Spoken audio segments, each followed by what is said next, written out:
Lumuhod ako at nagmakaawa para sa gamot ng pamangkin ko, pero barya lang ang init sa ni Isabel sa mukha ko. Tinawag niya akong basura. Ang hindi niya alam, ang basurang iyon ang maglilibing sa kanya. Akala nila ay patay na ang tagapagmana ng De Oro, pero buhay siya at hawak ko ang kanyang puso. Handa na ba kayong makita kung paano lumalaban ang isang inaapi? Ito ang kwento ng aking pagbangon. Huwag mo akong daanin sa iyaklaya dahil pera ang kailangan ko at hindi ang mga luha mo.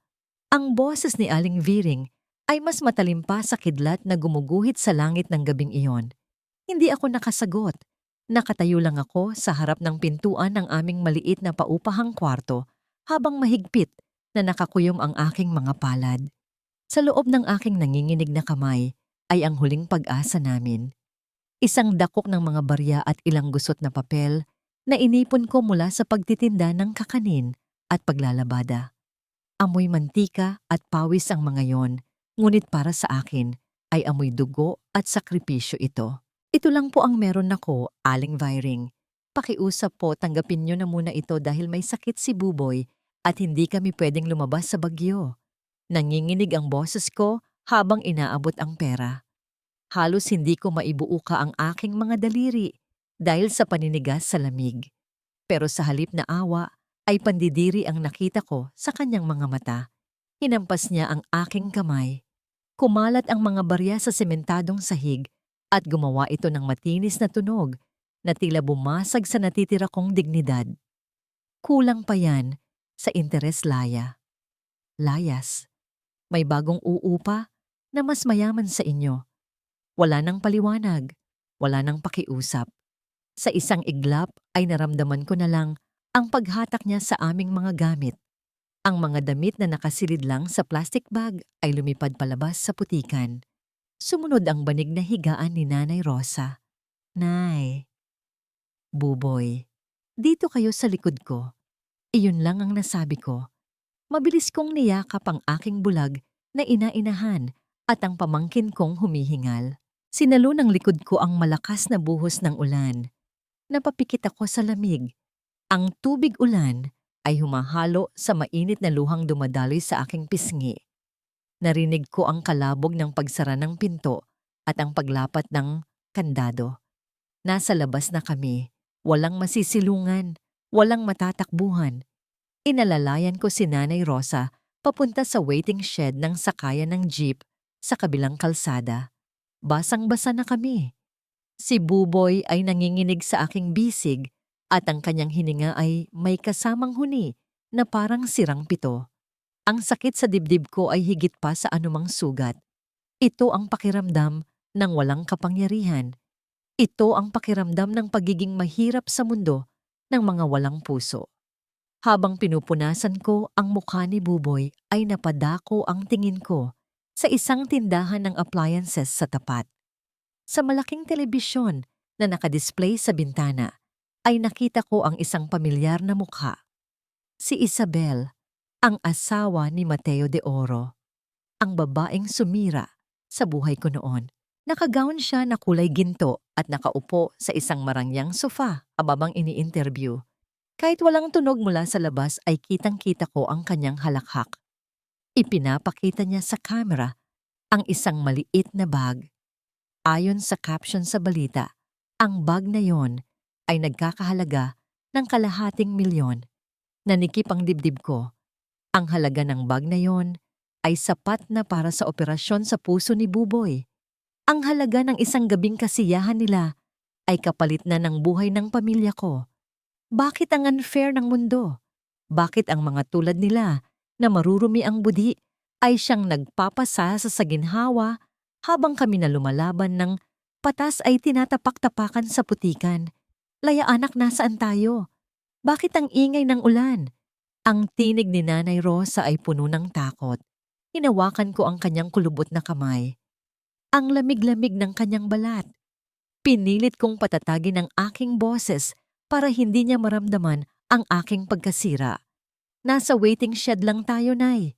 Hinihintay lang nating tumila. Huwag kang mag-alala, magiging maayos din ang lahat. Isang malaking kasinungalingan. Wala akong nakikitang maayos. Wala akong nakikitang pag-asa. Napatingin ako sa aking mga kamay. Puno ito ng kalyo. Puno ng galos. Ito ang mga kamay na dating nagliligtas ng buhay sa ospital, ngunit ngayon ay wala man lang magawa para sa sarili niyang kadugo. Ganito na lang ba? Habang buhay na lang ba kaming magiging basahan ng mga de-oro? Biglang nagbago ang ihip ng hangin. Mula sa direksyon ng bundok kung saan nakatayo ang resort ng mga de-oro, ay may narinig akong kakaibang tunog. Hindi ito kulog. Ito ay parang ungol ng isang higanting hayop na nagigising mula sa ilalim ng lupa. Ang semento sa aming paanan ay bahagyang yumanig. Tumingala ako. Kahit madilim at malakas ang ulan, ay naaninag ko ang paggalaw ng mga puno sa itaas ng bundok. Tila ba unti-unting gumuguho ang mundo pababa sa amin. Ang mga bato at putik ay nagsimulang dumaloy na parang ilog ng kamatayan. Takbo. Iyon lang ang sigaw ng utak ko. Binuhat ko si Buboy at hinila si Nanay Rosa. Ngunit bago pa kami makahakbang, ay isang nakabibinging dagundong ang lumamon sa buong paligid. Ang simbahan ng San Isidro ang naging kanlungan ng mga basang sisiw na tulad namin. Nagsisiksikan ng mga tao. Amoy pawis at takot ang paligid. Ngunit ligtas na kami mula sa gumuhong lupa. Nakatulog na si Buboy sa isang sulok habang hinihilot ni Nanay Rosa ang kanyang sariling namamagang tuhod. Pero ako, hindi ako mapakali. Ang aking diwa ay naiwan sa paanan ng bundok. Naalala ko ang aking maliit na taniman ng mga halamang gamot sa likod ng aming dating tinutuluyan. Ang mga lagundi at oregano na inalagaan ko ng ilang buwan ay nandoon pa rin. Kung inanod na ang mga yon, wala na akong maibebenta bukas. Wala na kaming pangkain. Ang takot sa gutom ay minsan mas matindi pa kaysa sa takot sa bagyo. Nagpasya ako. Kailangan kong bumalik. Saglit lang. Kukunin ko lang kung ano ang maisasalba. Suot ang isang punit na kapote. Binagtas ko pabalik ang maputik na daan. Ang ulan ay parang mga karayom na tumutusok sa aking balat. Ang paligid ay nababalot ng dilim. Tanging ang paminsan-minsang kidlat ang nagbibigay ng liwanag sa pinsalang dulot ng landslide. Ang dating kalsada ay naging dagat na ng putik at bato. Nang makarating ako sa gilid ng gubat, nanlumo ako. Wala na. Natabunan na ang lahat ng aking pinaghirapan. Napaluhod ako sa putikan. Gusto kong sumigaw pero walang boses na lumalabas. Bakit ba kailangang kunin pati ang kakarampot na meron kami? Aalis na sana ako nang may mapansin akong kakaiba sa ilalim ng isang tumbang puno ng balete. Sa kislap ng kidlat, nakita ko ito. Isang kamay. Isang maputlang kamay ng tao na nakalitaw mula sa makapal na putik. Napahawak ako sa bibig ko. Patay na ba siya? O may buhay pa bang natitira? Ang instinct ko bilang dating nurse ang nagdiktas sa aking katawan bago pa man makapag-isip ang utak ko. Gumapang ako palapit sa kanya kahit delikado pa ang lupa. Hinawakan ko ang pulso ng kamay. Napakalamig. Pero sa ilalim ng malamig na balat, naramdaman ko ang isang napakahinang pintig. Buhay siya. Nagsimula akong maghukay gamit ang aking mga kamay. Wala akong pakialam kung masugatan ako ng mga bato o sanga. Kinalaykay ko ang lupa na parang baliw. Ang bawat segundo ay mahalaga. Unti-unti, lumitaw ang braso, ang balikat, at ang ulo ng isang lalaki. Ang mukha niya ay punong dugo at putik. Halos hindi ko na makilala ang kanyang itsura dahil sa kapal ng duming nakakapit sa kanya. Pero alam kong siya ang lalaking nakita ko sa balita kanina. Ang kapatid ng walang hiyang asawa ni Isabel. Pero sa sandaling ito, hindi siya isang bilyonaryo o kaaway. Siya ay isang pasyente at ako ay isang nurse. Buong puwersa kong hinila ang kanyang katawan palabas ng hukay. Ang bigat niya ay tila pasan ko ang buong mundo.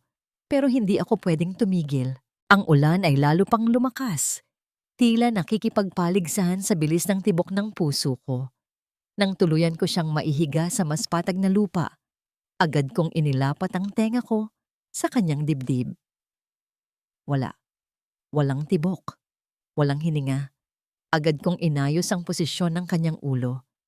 Nilinis ko ang kanyang bibig na puno ng putik gamit ang aking mga daliri. Ipinatong ko ang mga palad ko sa gitna ng kanyang dibdib at sinimulan ang chest compressions. 1, 2, 3. Bumalik ka. Pakiusap, lumaban ka. Ang bawat diin ng palad ko ay may kasamang dasal. Ang ulan ay humahampas sa aming mga mukha. Pilit na tinatangay ang init ng kanyang katawan. Yumuko ako at ibinigay ang hangin mula sa sarili kong baga patungo sa kanya. Paulit-ulit. Kompresyon. Hininga. Kompresyon. Hininga. Bigla na lamang siyang napahagulgol. Ang kanyang katawan ay umarko at sumuka siya ng maitim na tubig at putik.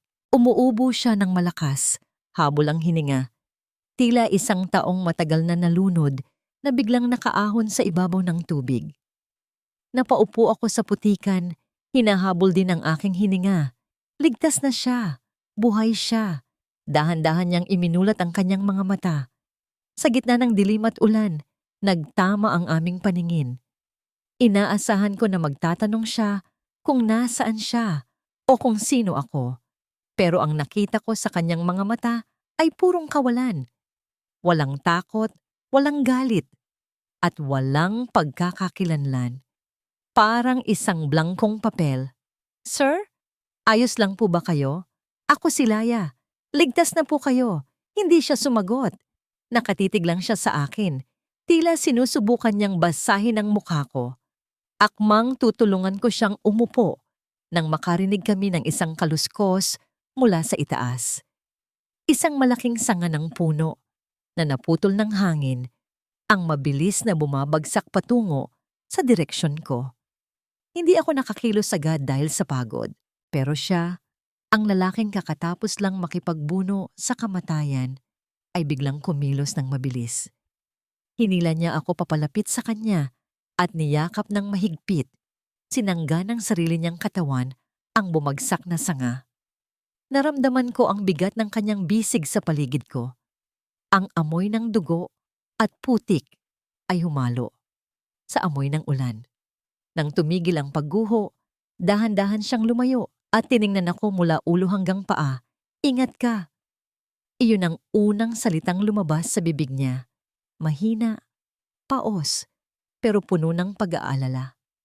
Sa halip na isipin ang sarili niyang sakit, ako pa ang inalala niya. Isang kakaibang init ang gumapang sa dibdib ko. Ito ba ang halimaw na sinasabi ng mga balita? Sinubukan niyang tumayo, pero napangiwi siya sa sakit. Sa paggalaw ng kanyang ulo, nahawi ang kwelyo ng kanyang punit na damit. Nanlaki ang mga mata ko. Sa kanyang leeg, may malinaw na marka ng pasa. Isang mahabang linya na pumapalibot sa kanyang lalamunan. Hindi ito aksidente. Ang mga markang yon ay galing sa lubid. May sumakal sa kanya bago siya nahulog o itinapon dito. Hindi siya biktima ng bagyo. Biktima siya ng tao. Bago pa ako makapagsalita, may nakita akong mga ilaw na sumasayaw sa di kalayuan. Mga flashlight. May maririnig na mga boses na sumisigaw. Pilit na nangingibabaw sa ingay ng ulan. Hanapin niyo ang katawan. Siguraduhin niyong patay na siya bago tayo bumalik kay Boss Mateo. Nanigas ako. Ang mga tauhan ni Mateo, hinahanap nila siya para tapusin ang trabaho. Kung makikita nila kami dito, pareho kaming mamamatay. Siya dahil alam niya ang katotohanan at ako dahil saksi ako. Tumingin sa akin ang lalaki, nagtataka kung bakit ako natigilan. Mabilis kong tinakpan ang kanyang bibig gamit ang aking palad. Inilapit ko ang mukha ko sa kanya at bumulong ng madiin. Huwag kang gagawa ng ingay. Papatayin nila tayo. Hinila ko siya papasok sa mas madilim na bahagi ng gubat. Sa ilalim ng malalabay na ugat ng puno ng balete, ang liwanag ng mga flashlight ay palapit na ng palapit. Humahawi sa dilim, naghahanap ng anumang senyales ng buhay na dapat nilang kitililin. Dinala ko siya sa isang lumang kamalig sa likod ng nasirang taniman. Ito ay isang maliit na kubo na dating imbakan ng uling, luma at sira-sira. Pero sapat na para itago siya sa mga mata ng mga tauhan ni Mateo. Ang amoy ng lumang kahoy at basang lupa ang sumalubong sa amin. Ngunit para sa gabing iyon, ito ang aming naging santuaryo. Sa liwanag ng isang gasera, sinimulan kong gamutin ang kanyang mga sugat. Dahan-dahan kong nilinis ang kanyang katawan gamit ang pinakuluang dahon ng bayabas. Habang pinapahiran ko ng ointment ang malalim na hiwa sa kanyang noo, hindi ko maiwasang titigan ang kanyang mukha. Sa likod ng mga pasa at galos, may amo ang kanyang mukha na hindi mo aakalaing pag-aari ng isang taong inakusahang sakim at walang puso. Sino ka ba talaga? Bulong ko sa hangin. Tinitigan niya ako. Ang kanyang mga mata ay parang dagat na walang alon. Kalmado, pero walang laman. Umiling lang siya. Hindi niya alam. Hindi niya maalala ang pangalan niya, ang yaman niya, o kung bakit may gustong pumatay sa kanya. Para siyang isang mamahaling vase na nabasag at pilit na binuo muli. Tatawagin na lang kitang tagapi. Sabi ko habang binabalutan ng puting tela ang kanyang ulo. Kumunot ang noo niya. Tila ninanamnam ang salita. Tagpi. Tanong niya. Ang boses ay paos at garalgal. Oo, dahil tinagpi-tagpi lang kita mula sa kamatayan. At dahil pareho na tayong sira na pilit inaayos ng tadhana. Sa mga sumunod na araw, ang dating bilyonaryo na si Caelion de Oro ay naging si Tagpi, ang katuwang ko sa paghihikahos. Kung nakikita lang siya ng mga empleyado niya ngayon, tiyak na hihimatayin sila. Ang mga kamay na dating pumipirma ng milyong-pisong kontrata ay ngayon ay nagbubuhat ng timba ng tubig mula sa poso. Ang balikat na dating sinasabitan ng mamahaling Amerikana ay ngayon ay pasan ang mga kahoy na panggatong. Pero ang nakakagulat, hindi siya nagreklamo kahit minsan. Isang hapon, umuwi ako galing sa paglalabada na masakit ang likod at walang dalang sapat na pera. Naabutan ko si Tagpi na nasa bubungan ng aming tinutuluyan. Inaayos niya ang butas na yero gamit ang mga retasong lata at pako na napulot niya. Tumutulo ang pawis sa kanyang katawan at sa ilalim ng araw, ang mga peklat sa kanyang likod ay tila mga mapa ng kanyang nakaraang paghihirap. Nang bumaba siya, sinalubong niya ako ng isang tabo ng tubig. Ininom ko yon at napatingin sa kanya. Sa hapagkainan, ang ulam namin ay tuyo at kaning hinaluan ng mais para dumami. Ito ang pagkaing kinasusuklaman ng mayayaman, pero kinain ito ni Tagpi na parang ito ang pinakamasarap na steak sa mundo. Simot ang pinggan, walang arte. Bakit? Tanong ko sa kanya habang nililigpit ang pinagkainan. Bakit ka tumutulong? Pwede ka namang umalis. Tumigil siya sa pagpupunas ng mesa at tumingin sa akin. Ang mga mata niya ay may kinang ng katapatan na bihira kong makita. Dahil ikaw ang nagbigay sa akin ng hininga nung wala na akong hangin. Utang ko sa iyo ang buhay ko, Laya. Napayuko ako para itago ang pamumuo ng luha sa aking mga mata. Utang na loob. Sa mundong ito, mas may halaga pa ang salitang iyon kaysa sa ginto para sa mga taong tulad namin. Kinabukasan isang tagpo ang dumurog at bumuo sa puso ko ng sabay. Nakita ko si Tagpi na nakaupo sa sahig katabi ni Buboy. Mahina ang katawan ni Buboy, hindi makatakbo gaya ng ibang bata dahil sa kanyang sakit sa puso. Pero nakangiti siya habang hinahawakan ni Tagpi ang kanyang buhok. Ang malalaking kamay ni Tagpi ay dahan-dahang gumagalaw. Sinusubukang itirintas ang buhok ng pamangkin ko para maging maayos tingnan. Napaka-gentle niya, napaka-ingat. Kapag gumaling ka, igagawa kita ng sasakyan, yung gawa sa kahoy. Mabilis yon, parang kidlat. Pangako ni Tagpi kay Buboy. Nanlaki ang mga mata ng bata sa tuwa. Talaga po, Tito Tagpi? Oo, pangako. Napahawak ako sa hamba ng pinto. Ito ang pamilyang pinangarap ko noon. Isang simpleng buhay, may katuwang, may tawanan. Bakit kailangan pang maging isang bilyonaryong nawawala sa sarili ang magpaparamdam sa akin nito? Nang gabing iyon, habang tulog na ang lahat, nakita ko si Tagpi sa labas. Nakaupo siya sa lupa, may hawak na patpat at gumuguhit sa alikabok. Lumapit ako para tingnan. Hindi ito drawing ng bahay o tao. Puro numero. 0, 1, 0, 0, 1. Mahabang hilera ng mga numero na walang katuturan sa akin. Ano yan? Tanong ko. Napatingin siya sa akin. Mukhang naguluhan din siya sa sarili niya. Hindi ko alam, Laya. Basta pakiramdam ko importante ito. Pakiramdam ko ito ang susi sa kung sino ako. Buburahin na sana niya pero pinigilan ko ang kamay niya.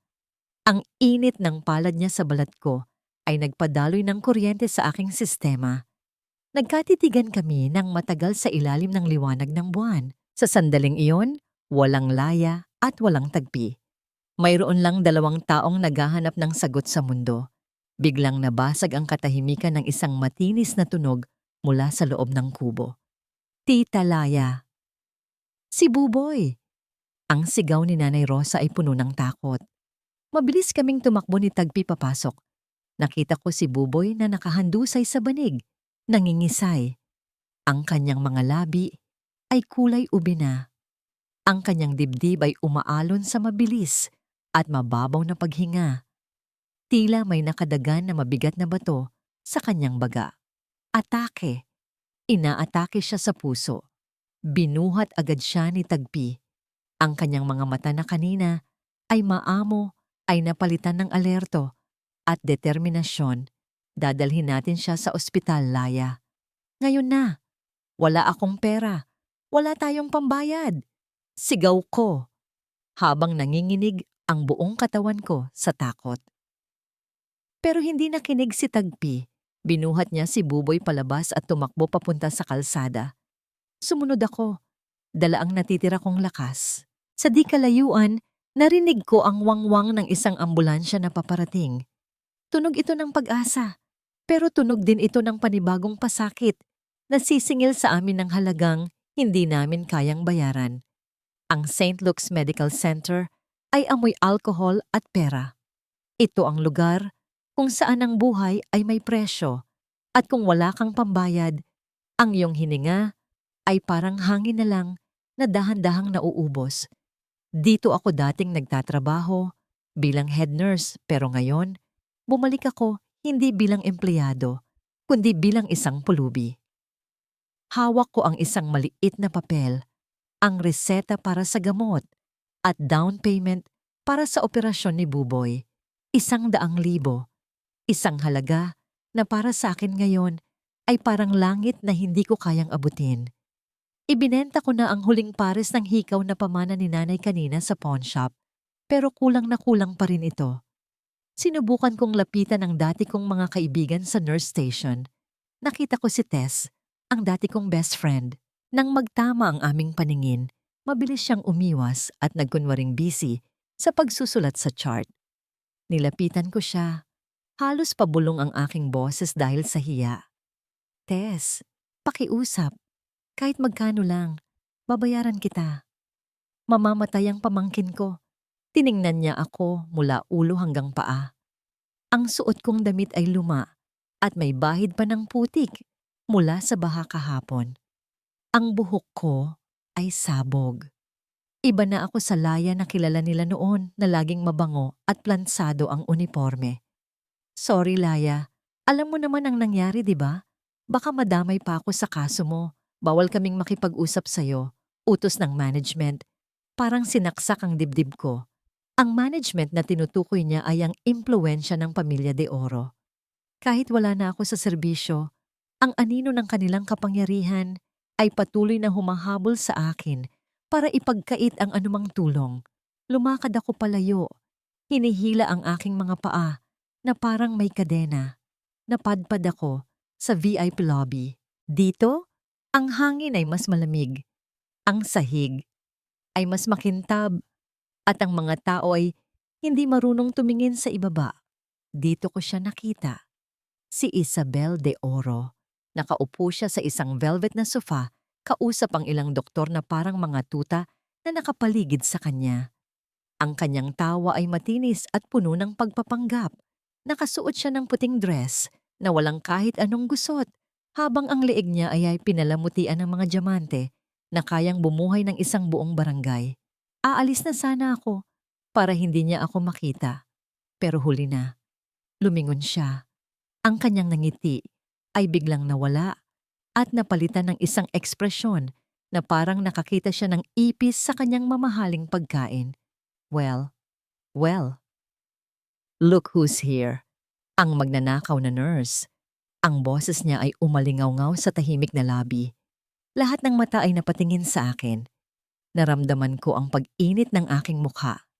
Gusto kong tumakbo, pero naisip ko si Buboy na naghihingalo sa emergency room ng government hospital. Kailangan ko ng pera. Kahit galing pa sa demonyo, lumapit ako sa kanya. Nilunok ko ang natitira kong pride.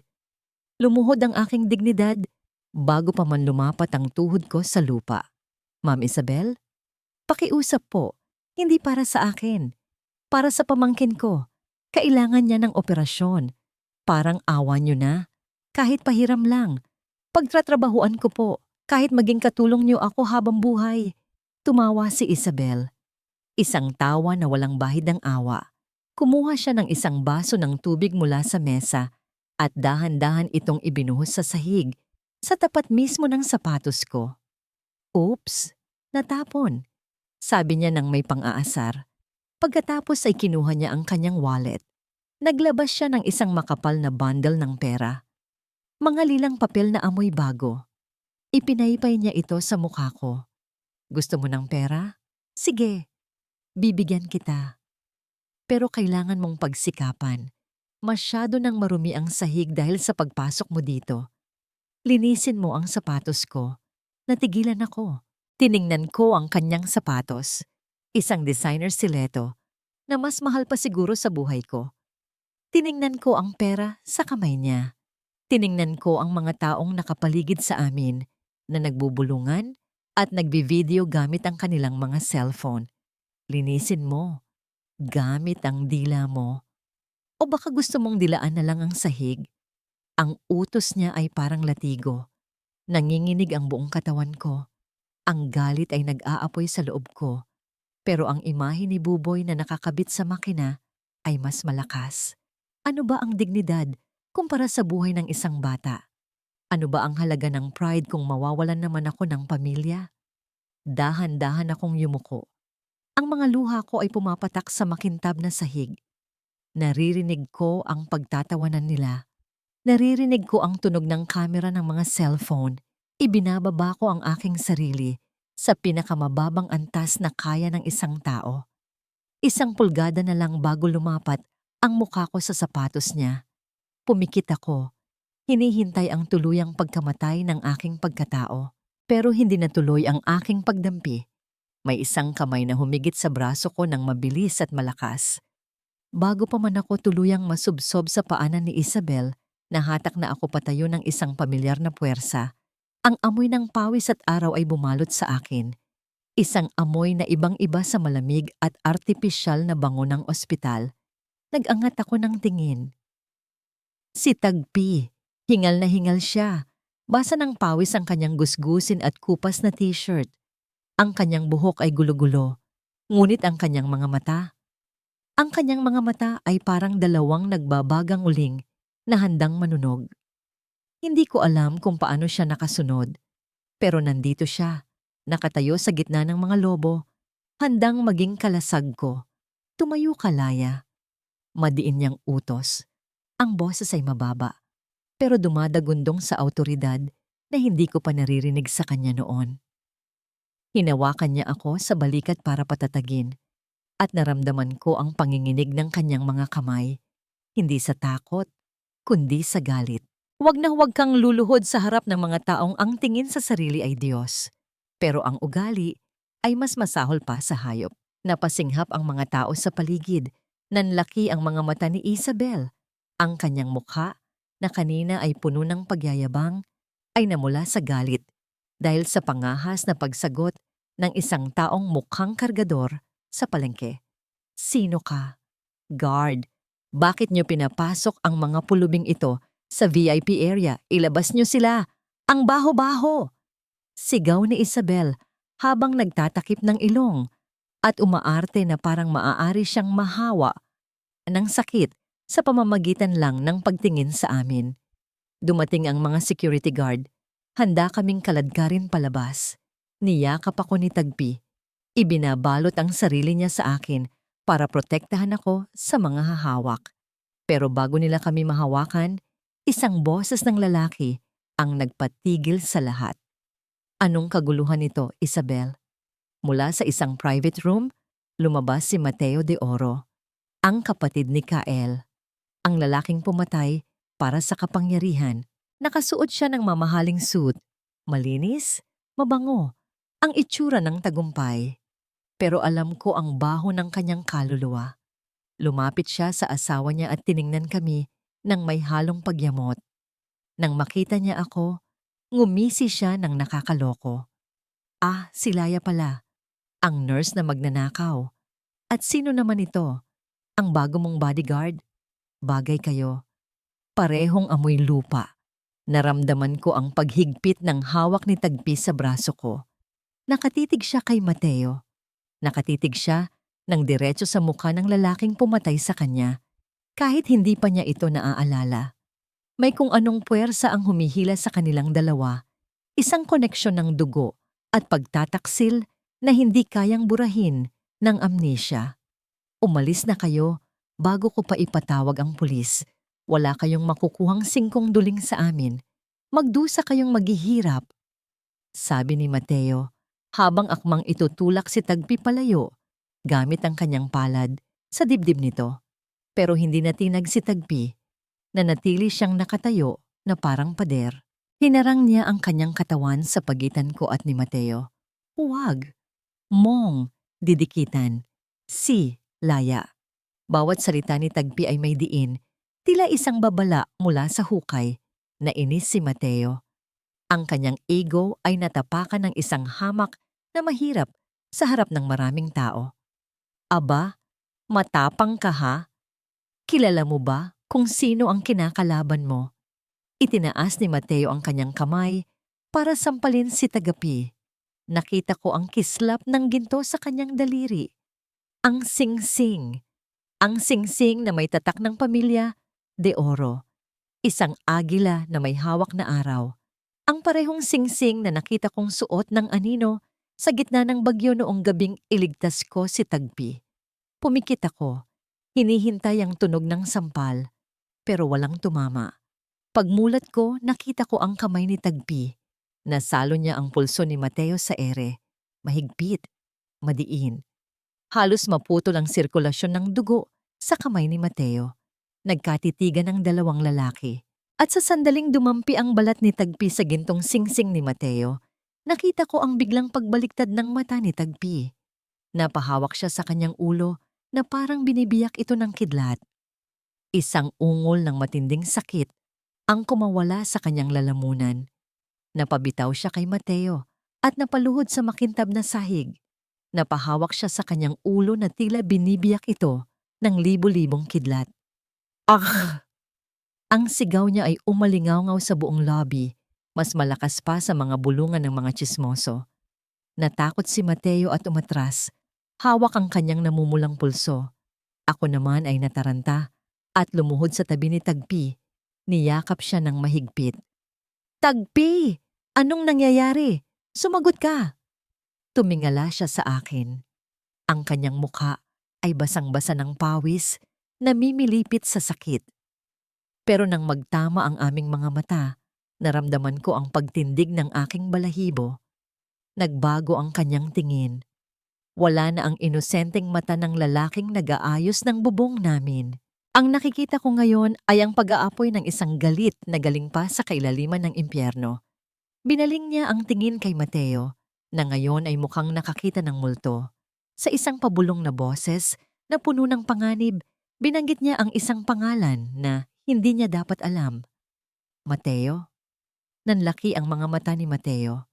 Nanigas ako sa kinatatayuan ko. Hindi si Tagapi ang nasa harap ko ngayon. May ibang nagising sa loob niya. At ang dragon na yon ay handa ng manunog. Ang pagbanggit niya sa pangalan ni Mateo ay parang isang bombang sumabog sa gitna ng aming katahimikan. Nakita ko ang biglaang pamumutla ni Mateo. Ang kanyang mapagmataas na tindig ay saglit na gumuho, napalitan ng takot na tila nakakita siya ng multo mula sa kanyang nakaraan. Sino ka? Paano mo ako nakilala? Nanginginig ang boses ni Mateo habang umaatras. Ang mga security guard ay natigilan. Hindi alam kung dadakpin ba kami o tutulungan ang lalaking namimilipit sa sahig. Hawak ko si Tagpi. Ramdam ko ang bawat panginginig ng kanyang kalamnan. Ang kanyang mga mata ay dilat na dilat, nakatitig sa kawalan. Habang ang mga imahe ng kanyang nakaraan ay sunod-sunod na bumabalik sa kanyang isipan. Nakita niya ang lahat. Ang ulan, ang pala na humampas sa kanyang mukha, ang malamig na lupa na tumabon sa kanyang hininga, at ang huling mukhang nakita niya bago magdilim ang lahat, ang nakangising mukha ng sarili niyang kapatid. Ako si... Gusto niyang isigaw ang pangalan niya. Gusto niyang sabihin na, ako si Caelion de Oro, ang tunay na may-ari ng lahat ng ito. Pero ang kanyang utak, na ngayon ay matalas na muli, ay nagpadala ng babala. Hindi ngayon, hindi dito. Papatayin ka nila ulit at idadamay nila si Laya. Sa isang iglap, ang galit sa kanyang mata ay napalitan ng pagkukunwari. Hinayaan niya ang kanyang katawan na mangisay ng mas malakas. Nagpapanggap na inaapoy ng kumbulsyon. Bumula ang kanyang bibig. Tulungan niyo kami. May sakit siya. Inaatake siya. Ang sigaw ko ay totoo. Puno ng takot para sa kanya. Hindi ko alam na ito ay bahagi na ng kanyang plano. Ew! Ilabas niyo na yan! Baka makahawa pa yan sa mga pasyente ko. Bilis! Ang tili ni Isabel ay nagpabalik sa katinoan ng mga guard. Sa halip na tulungan kami, binitbit nila kami palabas ng lobby na parang mga basurang itinatapon. Kinaladkad nila kami hanggang sa gate ng ospital at iniwan sa gilid ng kalsada habang umuulan. Huwag na kayong babalik dito, mga hampas lupa. Ang pagsara ng gate ay parang pagsara ng pinto ng pag-asa para kay Buboy. Basang-basa kami, nakaupo sa gutter. Niyakap ko si Tagpi. Umiiyak ako hindi dahil sa sakit ng katawan, kundi dahil sa sakit ng loob. Nabigo ako. Wala akong naiuwing pera. Pero naramdaman ko ang pagtigil ng panginginig ni Tagpi. Dahan-dahanan siyang umupo ng tuwid. Ang kanyang postura ay nagbago. Wala na ang hukot na balikat ng isang amnesiak. Ang kanyang likod ay tuwid. Ang kanyang baba ay nakataas. At ang kanyang mga mata ay matalas na nagmamasid sa paligid. Sa kaguluhan kanina, may nakuha siyang isang bagay mula sa bulsa ng isa sa mga doktor na nakiusyoso'y isang smartphone. Mabilis at sanay ang kanyang mga daliri na nag-navigate sa screen, tila ba ipinanganak siya na may hawak na gadget. Tagpi, ayos ka na ba? Ano yung ginagawa mo? Hindi siya sumagot agad. Nagpadala siya ng isang text message.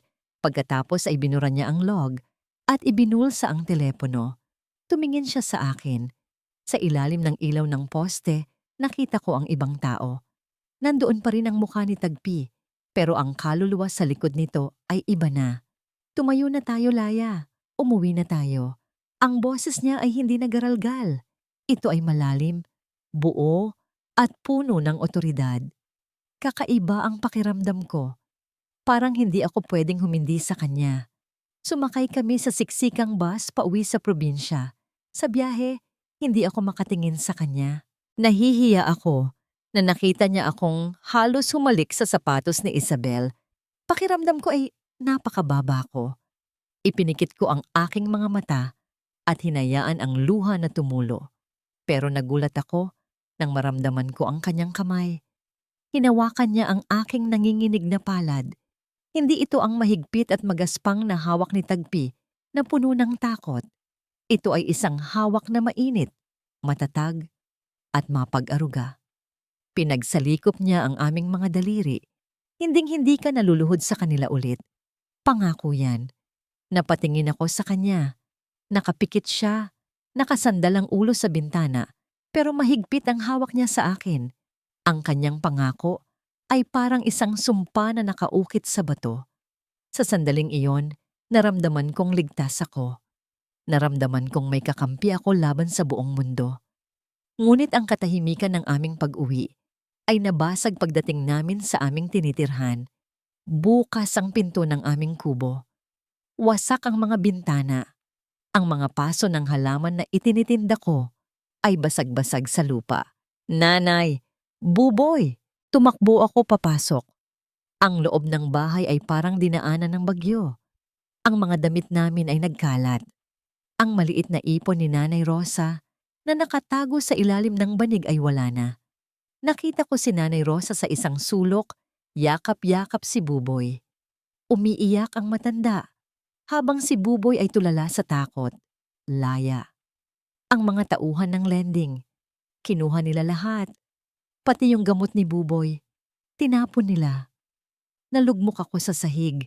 Ito na ang katapusan. Wala na kaming matatatakbuhan. Wala na kaming makakain. Wala na kaming gamot. Sumigaw ako sa galit at desperasyon. Ang sakit-sakit. Bakit hindi na lang kami mamatay lahat? Pero sa gitna ng aking pagguho, narinig ko ang mga yabag ni Tagpi. Pumasok siya sa loob. Tiningnan niya ang wasak na tahanan. Tiningnan niya ang umiiyak na si Nanay Rosa at ang nanginginig na si Buboy. Tiningnan niya ako na nakalugmok sa sahig. At sa sandaling iyon, nakita ko ang pagbabago. Ang kanyang mga kamao ay nakakuyom hanggang sa pumuti ang kanyang mga knuckles. Ang ugat sa kanyang leeg at noo ay lumilitaw. Hindi ito reaksyon ng isang simpleng karpintero. Ito ang galit ng isang hari na nakitang sinunog ang kanyang kastilyo. Nilapitan niya ako at itinayo. Pinunasan niya ang luha sa aking mga mata gamit ang kanyang hinlalaki. Tama na ang iyak, Laya. Tapos na ang panahon ng pagiging biktima. Tumalikod siya at naglakad palabas ng pinto, patungo sa kadiliman ng gabi. Tagpi, saan ka pupunta? Huwag mo kaming iwan. Akala ko ay aalis siya dahil sa takot. Akala ko ay iiwan niya kami dahil pabigat kami. Pero huminto siya sa may pintuan. Lumingon siya at sa unang pagkakataon, nakita ko ang tunay na Caelyon de Oro. May kukunin lang ako. May mga bagay na kailangang ibalik sa tamang lagayan. At may mga taong kailangang turuan ng leksyon. Nawala siya sa dilim, bitbit ang ninakaw na telepono at ang isang plano na yayanig sa buong pamilya de Oro. Ang dragon ay gising na at gutom siya sa hustisya. Hindi ako nakatulog ng gabing iyon. Nakaupo ako sa tabi ng banig ni Buboy. Hawak ang isang piraso ng kahoy bilang pangdepensa kung sakaling bumalik ang mga masasamang loob. Ang bawat kaluskos ng hangin ay nagpapakabog sa dibdib ko. Saan pumunta si Tagpi? Iniwan na ba niya kami dahil sa gulo? Mag-aalas 3 na ng madaling araw nang bumukas ang pinto. Napatayo ako, handa nang humampas. Pero ibinaba ko agad ang kahoy nang makita ko siya. Si Tagapi. Basang-basa siya ng ulan, pero walang bahid ng takot o pagod sa kanyang mukha. Malinis ang kanyang mga damit, walang dugo, walang galos, pero may dala siyang isang brown envelope at isang plastic ng gamot. Inilapag niya ang mga ito sa mesa ng dahan-dahan. Tila ba ayaw niyang gumawa ng ingay na gigising kay Nanay Rosa. Tagpi, saan ka galing? Anong ginawa mo? Lumapit ako sa kanya. Tinitingnan siya na parang isang estranghero. Ang lalaking nasa harap ko ay may tindig na mas matuwid pa sa poste ng kuryente. Ang kanyang mga mata ay malamig, parang bakal. Kinausap ko lang sila, Laya. At ito, iniabot niya ang envelope. Binuksan ko ito. Nanlaki ang mga mata ko. Pera. Ang perang kinuha nila sa amin kanina at may dagdag pa na mas malaki. Paano? Ang mga taong yun ay hindi nakikipag-usap, Tagpi. Pumapatay sila. Huminga siya ng malalim. Hinubad niya ang kanyang basang jacket at isinampay ito sa silya. Nang humarap siya sa akin, nakita ko ang paglambot ng kanyang ekspresyon.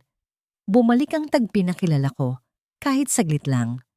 May mga lengguwahe na mas naiintindihan ng mga kriminal kaysa sa salita, Laya. Huwag mo nang isipin yon. Ang importante, na ibalik ang para sa inyo. At hinding-hindi na sila babalik dito. Sinigurado ko yan. Gusto ko pa sanang magtanong, pero hinawakan niya ang kamay ko. Ang kanyang palad ay mainit at magaspang. Tiningnan niya ang mga sugat sa daliri ko. Mga hiwa mula sa paglilinis ng bubog kanina. Kumuha siya ng bulak at betadine mula sa plastic na dala niya. Dahan-dahan, nilinis niya ang mga sugat ko. Napakaingat, napaka-gentle. Ang bawat dampi ng bulak ay parang halik ng paghingi ng tawad. Naaalala ko na, Laya. Napahinto ako sa paghinga. Tumingin ako sa kanya. Ang alin?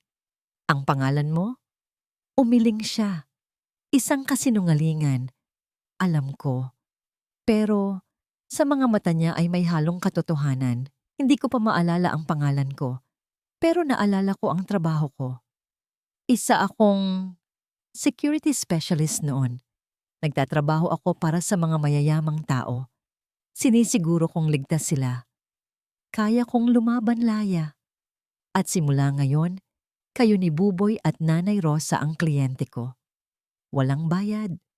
Buhay ko ang kapalit. Napaluha ako. Hindi ko alam kung bakit pero naniwala ako. Siguro dahil gusto kong maniwala.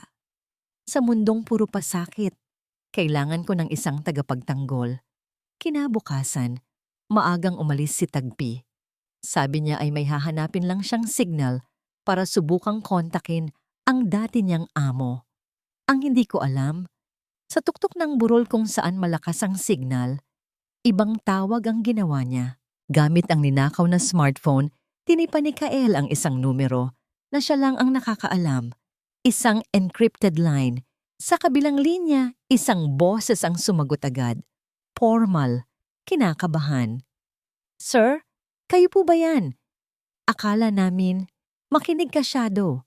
Buhay ako. Huwag kang magtatanong. Makinig ka sa utos ko. Protocol Alpha. Ang boses ni Tagipi ay naglaho. Ang nagsasalita na ay si Kaelion de Oro, ang CEO, ang boss. Gusto kong bilhin mo ang St. Jude Hospital.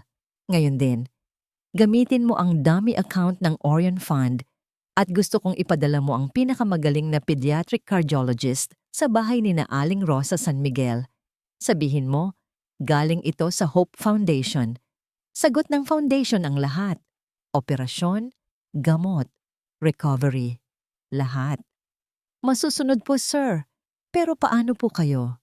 Si Mateo, hawak na niya ang board. Hayaan mo siyang magsaya. Hayaan mo siyang isipin na nanalo na siya. Mas masakit ang pagbagsak kapag nasa tuktok ka na.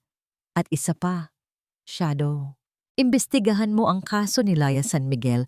3 taon na ang nakakaraan. Gusto ko ang pangalan ng bawat taong nagdiin sa kanya. Gusto ko silang lahat sa listahan ko. Pagbaba niya ng telepono, tumingin si Kael sa ibaba ng burol kung saan naroon ang maliit na kubo ni Laya.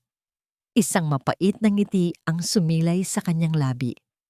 Ibibigay ko sa iyo ang mundo, Laya. Kahit na ang ibig sabihin nito ay kailangan kong maging demonyo para kunin ito. Tanghali na nang dumating ang himala. Isang puting van na may tatak na Hope Foundation ang huminto sa tapat ng aming bahay. Bumaba ang isang doktor at 2 nurse. Hinahanap daw nila ang pasyenteng si Buboy. Napili daw si Buboy para sa isang special charity grant. Libre lahat. Walang babayaran kahit piso. Napaiyak si Nanay Rosa sa tuwa. Ako ko naman ay tulala. Tiningnan ko si Tagpi na nakasandal sa poste ng bakod. Nginunguya ang isang tangkay ng damo. Nagkibit balikat lang siya at ngumiti. Sabi sa'yo malakas ako sa itaas. Biro niya. Sabay turo sa langit. Pero alam ko, Sa puso ko na siya ang gumawa ng paraan. Hindi ko lang alam kung paano. Mabilis ang mga pangyayari. Isinakay si Buboy at Nanay Rosa sa van. Sumama ako. Tinawag ko si Tagpi para sumama. Pero umiling siya. Susunod ako, Laya. May kailangan lang akong tapusin dito. May kailangan akong balikan. Bumigat ang dibdib ko. Bakit parang paalam ang tono ng boses niya? Tagpi, babalik ka, di ba? Pangako. Lumapit siya sa bintana ng van. Hinawakan niya ang pisngi ko. Tinitigan niya ako na parang kinakabisado ang bawat detalye ng mukha ko. Kahit sa impyerno, Laya, babalik ako sa'yo. Magpalakas ka. Dahil sa susunod na pagkikita natin, sisiguraduhin kong ikaw na ang nasa itaas. Umandar ang van. Tiningnan ko siya sa side mirror. Nakatayo siya sa gitna ng maalikabok na kalsada. Unti-unting lumiliit habang palayo kami. Ang lalaking walang pangalan na bumago sa buhay ko. Pagdating namin sa ospital, ang kwartong ibinigay kay Buboy ay parang hotel suite. May prutas, may malambot na kama, may tiva. Ang mga nurse na dati ay masungit ay ngayon ay sobrang babait. Habang inaasikaso nila si Buboy, may inabot sa akin ng isang nurse, isang maliit na sobre na iniwan daw ng donor. Binuksan ko ito. Walang pera sa loob. Isang kapirasong papel lang na may sulat kamay na pamilyar sa akin. Huwag kang matakot lumipad, aking reyna. Ang hangin ay nasa ilalim na ng iyong mga pakpak. Tiko, napahawak ako sa dibdib ko.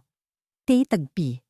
Pero hindi ko alam na sa mga sandaling iyon, ang lalaking tinatawag kong Tagpi ay naglalakad na papasok sa isang private airfield kung saan naghihintay ang isang helicopter. Nagpalit na siya ng anyo. Nakasuot na siya ng itim na suit. Sumaludo ang mga tauhan sa kanya. Welcome back, Mr. De Oro. Tumingin si Kael sa direksyon ng ospital bago sumakay. Ang kanyang mga mata ay wala ng awa. Ang panahon ng pagtitiis ay tapos na. Ang panahon ng paniningil ay nagsimula na. 3 buwan. 90 araw na ang nakalipas mula nang umalis ang van namin sa harap ng lumang kubo. 90 gabi na rin akong naghihintay sa isang pangakong binitawan ng isang lalaking walang pangalan. Nakatayo ako sa veranda ng isang condo unit sa Makati. Ito ay pansamantalang tirahan na ibinigay ng foundation habang nagpapagaling si Buboy. Magaling na siya. Ang kanyang pisngi ay mapula na at nakakatakbo na siya nang hindi hinihingal. Ang himalang ito ay totoo. Pero gabi-gabi, hinahanap-hanap ko pa rin ang amoy ng usok at lumakong bahay. Hinahanap ko ang tawa ni Tagpi. Hinahanap ko ang init ng kanyang kamay. Wala ni isang tawag. Wala ni isang sulat. Ang tanging natatanggap ko ay ang buwanang allowance na idinideposito sa bank account ko mula sa isang anonymous donor. Pera. Maraming pera. Pero malamig ang pera kung walang kasamang pagmamahal. Isang umaga, dumating ang isang lalaki. Nakasuit, may dalang briefcase at nagpakilala bilang Attorney Lucas. Siya daw ang kinatawan ng Orion Group, ang misteryosong benefactor ko. Miss San Miguel, may proposal ang kliyente ko para sa'yo. Inilatag niya ang mga dokumento sa mesa, mga titulo ng lupa, business registration, bank accounts. Binili ng Orion Group ang lumang St. Raphael Geriatric Center. Isa itong pasilidad para sa matatanda na malapit ng malugi. Gusto ng kliyente ko na ikaw ang magpatakbo nito. Ikaw ang magiging administrator at head nurse. Natigilan ako. Napatawa ako ng mapakla. Attorney, alam niyo ba ang background ko? Isa akong nurse na tinanggalan ng lisensya dahil sa pagnanakaw. Walang tatanggap sa akin. Ngumiti si Attorney Lucas. Isang nangiti na parang may alam siya na hindi ko alam. Alam ng kliyente ko ang buong kwento, Miss San Miguel. At naniniwala siya na ang paratang sayo ay gawa-gawa lang ni Isabel De Oro. Ang trabahong ito ay hindi limos. Ito ay hamon. Gusto niyang patunayan mo sa mundo na nagkamali sila ng kinalaban. Ang mga salitang yon ay tumarak sa puso ko. Patunayan mo. Parang narinig ko ang boses ni Tagpi. Kinuha ko ang folder. Tinitigan ko ang pangalan ng ospital. Gusto nilang palitan ang pangalan nito. Phoenix Wellness Center. Ang ibon na nabubuhay mula sa sarili niyang abo. Tinanggap ko ang hamon. Sa mga sumunod na linggo, hindi ako natulog. Gamit ang perang ibinigay nila, nag-enroll ako sa mga crash course ng hospital management. Nagbasa ako ng libro hanggang sa lumabo ang mata ko. Pinag-aralan ko ang lahat, mula sa accounting hanggang sa marketing. Hindi na ako pwedeng maging silaya na tindera ng kakanin. Kailangan kong patayin ang babaeng yon para mabuhay ang bago. Humarap ako sa salamin. Ang mahaba at buhaghag kong buhok na laging nakatali lang ng goma ay sagabal. Kumuha ako ng gunting. Sa bawat gupit ng hibla ng buhok ay ang pagbitaw ko sa aking mga takot. Gupit. Para sa pangaapi ni Aling Viring. Gupit. Para sa dura ni Isabel. Gupit. Para sa awa ng sarili. Nang matapos ako, ibang babae na ang nakatingin sa akin. Ang buhok ko ay bobcat na, mas matapang, mas professional. Naglagay ako ng kaunting lipstick, kulay pula. Kasing pula ng dugo ng aking determinasyon. Nagsuot ako ng blazer at heels. Ang tunog ng takong ko sa sahig ay hindi na tunog ng pagtakas. Ito ay tunog ng pagdating. Sa loob ng 2 buwan, binago ko ang Phoenix Wellness Center. Mula sa pagiging madilim at mapanghing gusali, ginawa ko itong paraiso. Naglagay ako ng hardin. Pinalitan ko ang mga masusungit na staff. Ipinatupad ko ang Care with Dignity policy. Kumalat ang balita. Ang mga mayayamang pasyente na dating nasa St. Luke's o sa De Oro Medical Center ay lumilipat na sa amin. Bakit? Dahil sa amin, hindi sila numero. Tao sila. Isang hapon, habang nagpipirma ako ng mga dokumento sa aking opisina, pumasok si Attorney Lucas. May dala siyang dyaryo. Tingnan mo ito, Madam Laya. Sa business section, nandoon ang headline, De Oro Medical Stocks, bumagsak. Isabel De Oro, nagbebenta ng shares dahil sa liquidity issues. Napangiti ako. Unti-unti na silang nararamdaman. Ang kawalan ng tiwala ng publiko ay nagsisimula ng kumain sa kanilang yaman. Pero may inabot pang isa, si Attorney Lucas. Isang itim na sobre na may gold lettering. Imbitasyon. Para sa annual charity gala ng De Oro Group ngayong Sabado.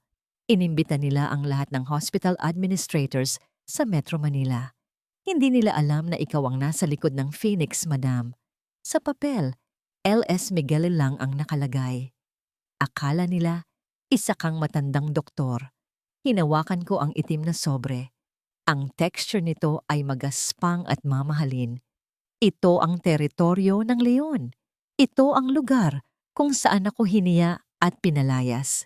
Pupunta ba kayo? Delikado. Baka makilala ka nila. Tanong ni Lucas. Tumayo ako at naglakad papunta sa bintana. Tinatanaw ang skyline ng Manila. Nakita ko ang reflection ko sa salamin. Wala na ang takot sa mga mata ko. Ang meron na lang ay ang lamig ng isang taong handang pumatay gamit ang tagumpay. Pupunta ako, attorney, hindi para makilala nila, kundi para makilala ko sila sa huling pagkakataon bago sila bumagsak. Binuksan ko ang drawer ko. Nandoon pa rin ang lumang singsing na gawa sa kahoy na ibinigay ni Tagpi kay Buboy, na ngayon ay ako na ang nag-iingat. Hinawakan ko ito ng mahigpit. Nasaan ka man ngayon, Tagpi? Sana pinapanood mo ako. Dahil ngayong gabi, papasok ako sa impyerno, hindi para masunog, kundi para maging reyna ng apoy. Sinara ko ang sobre. Ang laro ay magsisimula na. Ang Grand Ballroom ng Manila Peninsula ay kumikislap sa dami ng kristal at diamante. Amoy champagne at mamahaling pabango ang hangin. Isang amoy na dati ay nakakahilo sa akin. Pero ngayon ay nagsisilbing gasolina sa aking galit. Huminto ang itim na kotseng sinasakyan ko sa tapat ng red carpet. Huminga ako ng malalim. Ito na, wala nang atrasan. Bumukas ang pinto at inilabas ko ang aking paa na nakasuot ng silver stiletto. Paglabas ko, saglit na tumahimik ang mga nasa entrance. Ang suot kong gown ay kulay emerald green, hapit sa katawan at bagsak hanggang sa sahig. Pero may hiwa sa gilid na nagpapakita ng aking binti sa bawat hakbang. Wala akong masyadong alahas. Tanging ang simpleng singsing na kahoy ni Tagpi ang suot ko sa aking kanang kamay. Isang anting-anting sa gitna ng mga buhaya. Sino siya? Narinig ko ang bulungan ng mga photographer. Hindi nila ako kilala. Hindi nila alam na ang babaeng kinukunan nila ng litrato ay ang parehong babaeng tinawag nilang magnanakaw sa mga dyaryo noon. Ang makeup at ang bagong gupit ng aking buhok ay naging maskara ng aking bagong pagkatao. Pumasok ako sa ballroom. Hinanap ng mata ko ang target. At doon, sa gitna ng bulwagan, nakita ko sila. Si Isabel, nakasuot ng pulang gown na puno ng sequins, tumatawa ng malakas habang hawak ang braso ng isang senador. At si Mateo, na mukhang matikas sa kanyang tuxedo, pero ang mga mata ay malikot, naghahanap ng susunod na babaeng mabibiktima. Kumuha ako ng isang baso ng sparkling water mula sa waiter at dahan-dahang lumapit.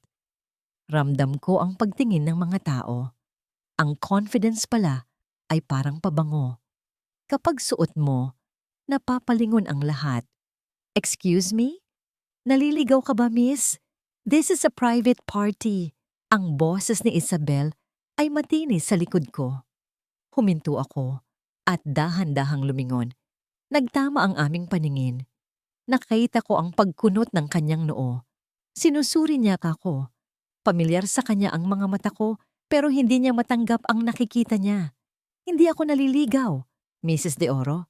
In fact, ako pa nga yata ang hinihintay niyo. Ngumiti ako. Isang ngingiti na hindi umaabot sa mata. Nanlaki ang mga mata ni Isabel. Nabitawan niya ang kanyang clutch bag. Alalaya. Ang bulong niya ay puno ng hindi makapaniwalang takot.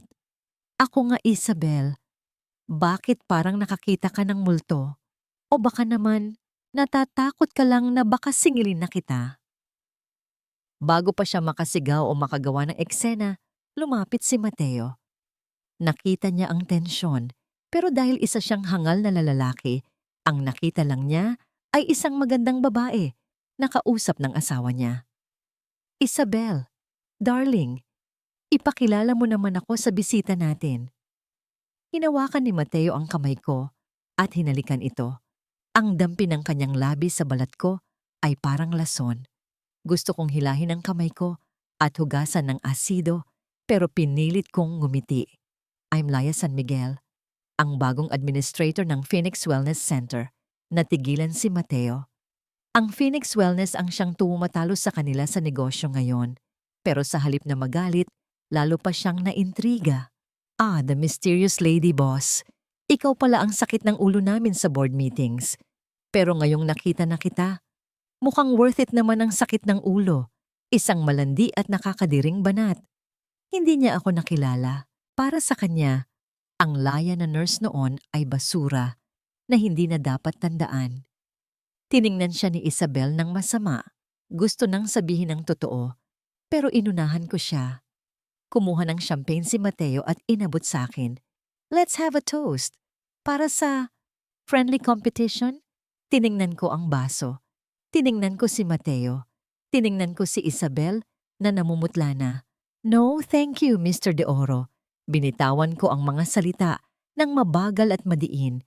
Hindi ako umiinom ng alak kasama ang mga taong amoy pagtataksil. At isa pa, mas gusto ko ang lasa ng tagumpay kapag malinis. Natigilan si Mateo. Nawala ang ngamang ngiti sa kanyang labi. Ang hangin sa pagitan namin ay naging yelo. Sa sandaling iyon, naramdaman ko na parang may ibang nakatingin sa akin. Hindi ang mga bisita, hindi sila Mateo. Isang tingin na tumatagos sa kaluluwa. Tumingala ako sa second floor balcony, sa VIP section na medyo madilim. May nakatayo doon. Isang lalaking nakataksido at may suot na itim na maskara na tumatakip sa kalahati ng kanyang mukha. Hindi ko makita ang mukha niya, pero ang tindig niya. Ang paraan ng pagkakadukwang niya sa railings, pamilyar na pamilyar. At ang kanyang mga mata, kahit malayo, ay naramdaman kong nakapako sa akin. Tagpi, bumulong ang puso ko. Pero imposible. Ang alam ko ay nasa probinsya pa rin siya o kung saan man siya dinala ng tadhana. Ladies and gentlemen, ang boses ng MC ang bumasag sa aking pagmumuni-muni. Please welcome the CEO of De Oro Group, Mr. Mateo De Oro. Umakyat si Mateo sa stage. Iniwan niya kami ni Isabel.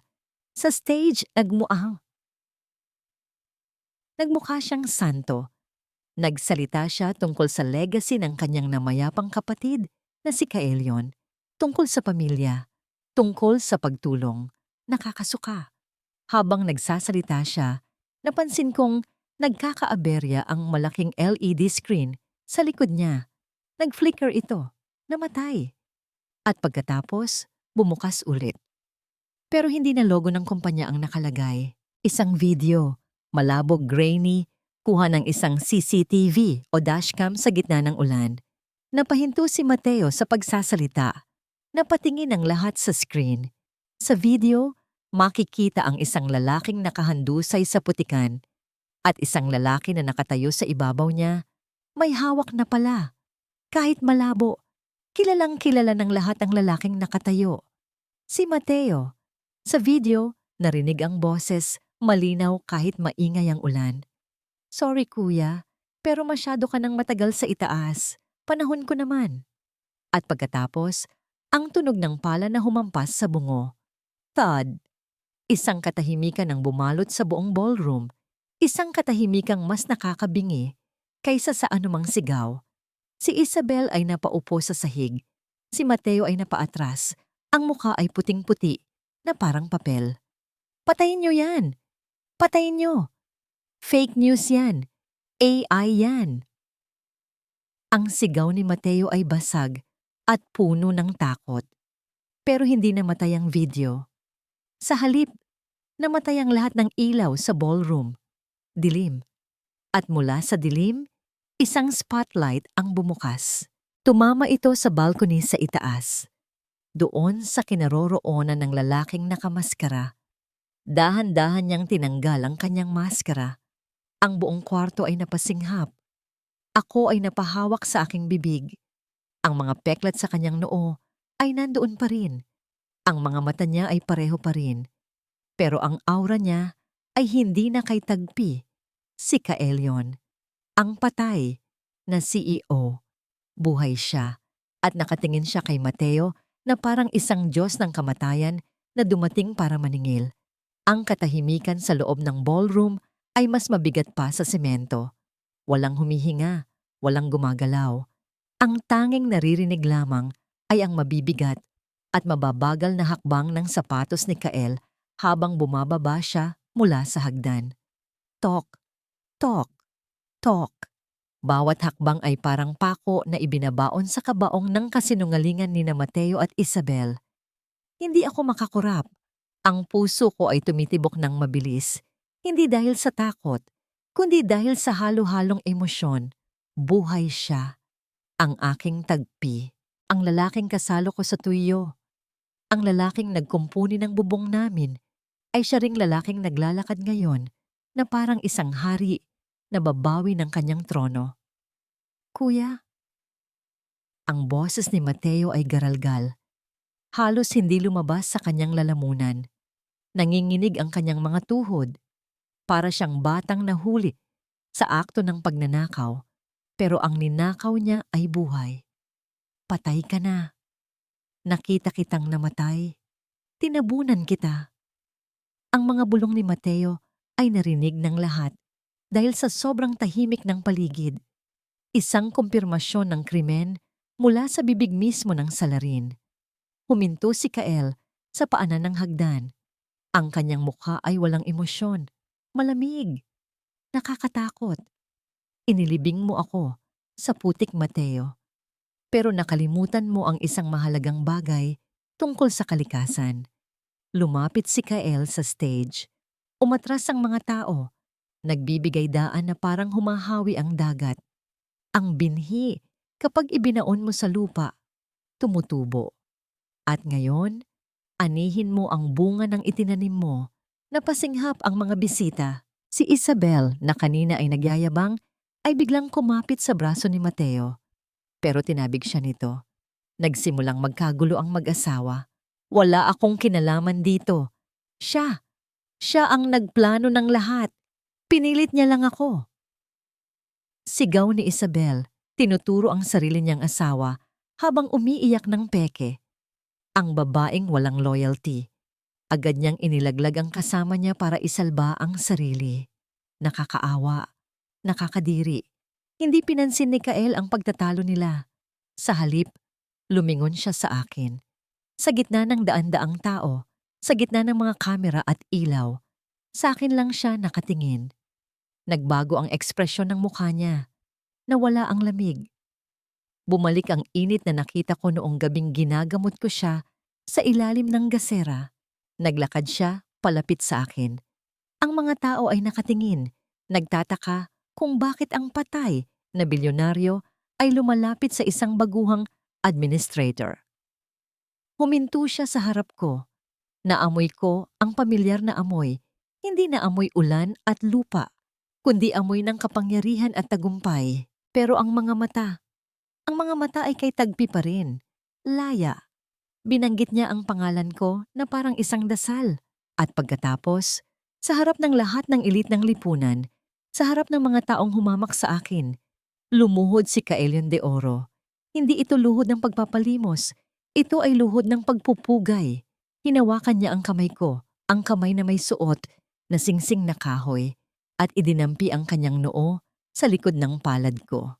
Ladies and gentlemen, ang boses ni Kael ay umalingaw-ngaw sa buong kwarto kahit hindi siya gumagamit ng mikropono. I want you to meet the most powerful person in this room. Hindi dahil sa pera, hindi dahil sa apelido, kundi dahil noong panahong wala ako ni isang kusing, noong panahong ang halaga ko lang ay parang basurang naanod sa baha. Siya lang ang tumingin sa akin bilang tao. Itinunghay niya ang kanyang ulo at tinitigan ako. Siya si Laya San Miguel, ang babaeng nagligtas sa buhay ko, at ang bagong may-ari ng majority shares ng De Oro Medical Group. Narinig ko ang pagsinghap ng buong ballroom. Shock, gulat, hindi makapaniwala. Ako? May-ari? Anong sinasabi mo? Bulong ko. Tumayo siya at ngumiti. Ang perang pinadala ko? Yung pambili mo ng Phoenix? Galing yon sa personal trust fund ko. Lahat ng yon, nakapangalan sa'yo. Ikaw ang boss ko, Laya.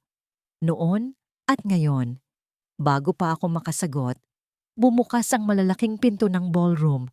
Pumasok ang mga pulis, kasama ang NBI. Agad nilang pinalibutan sina Mateo at Isabel. Mateo de Oro, Isabel de Oro, you are under arrest for frustrated murder, embezzlement and fraud.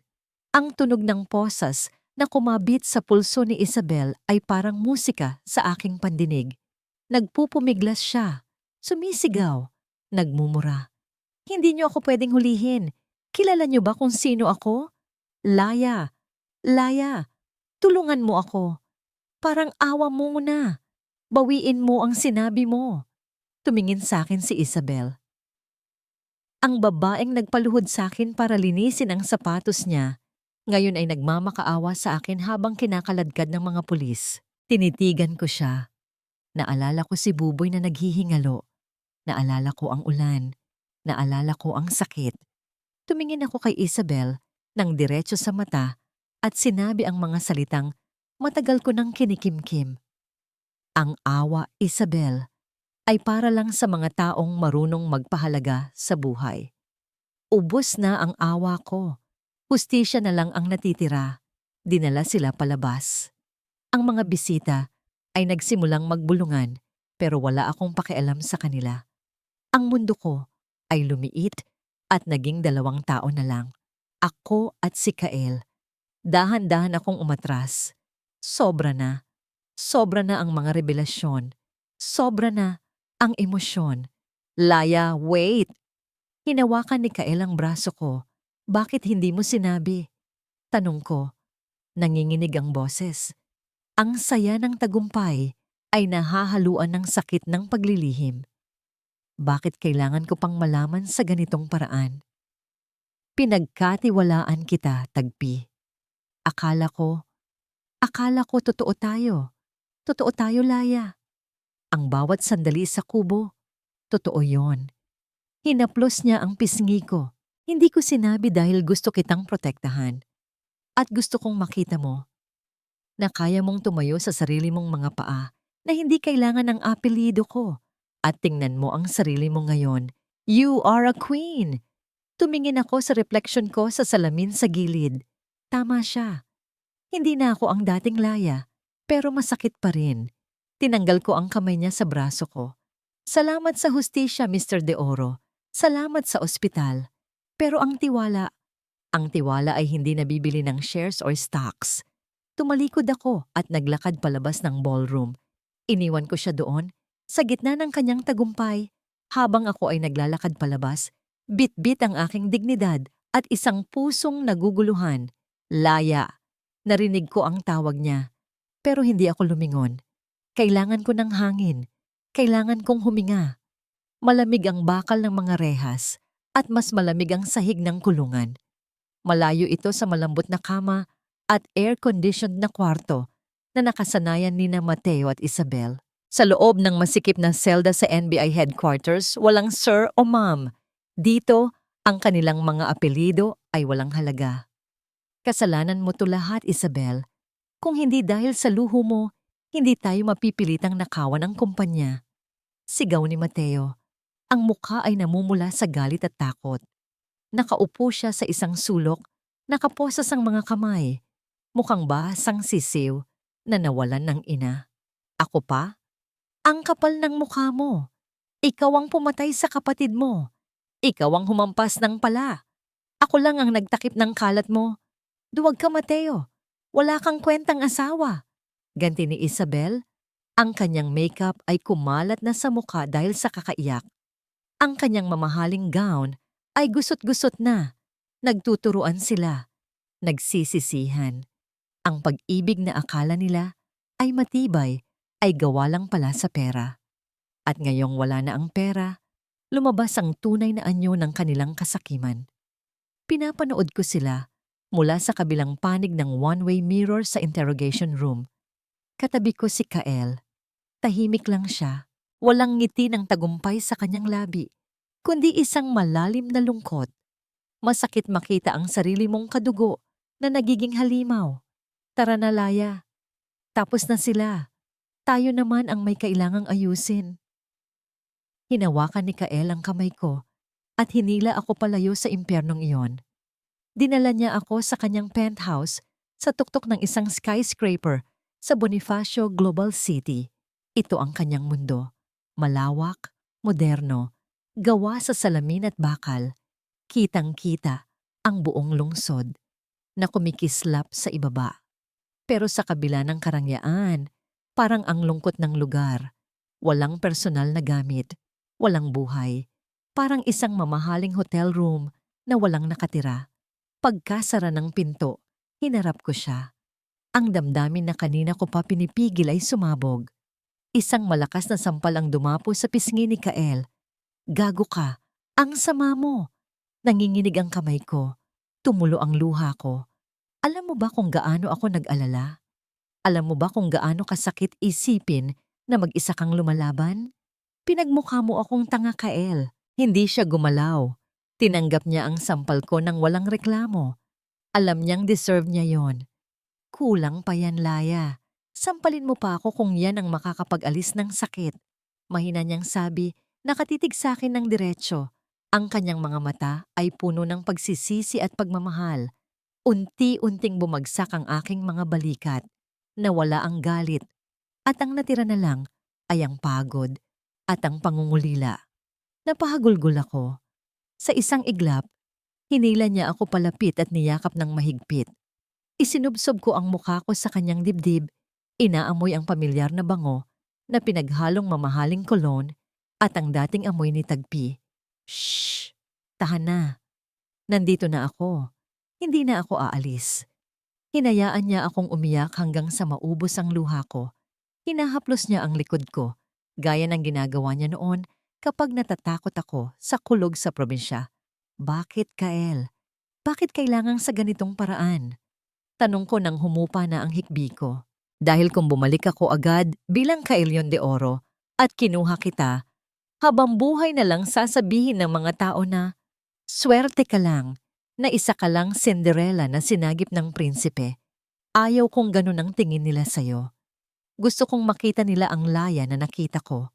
Matapang, matalino, at kayang patumbahin ang kahit sino. Gusto kong ibigay sa'yo ang kapangyarihan na nararapat sa'yo. Napatingin ako sa kanya. Sa likod ng kanyang mga plano, ang iniisip pa rin niya ay ang dignidad ko. Hindi lang niya ako iniligtas. Binigyan niya ako ng pakpak.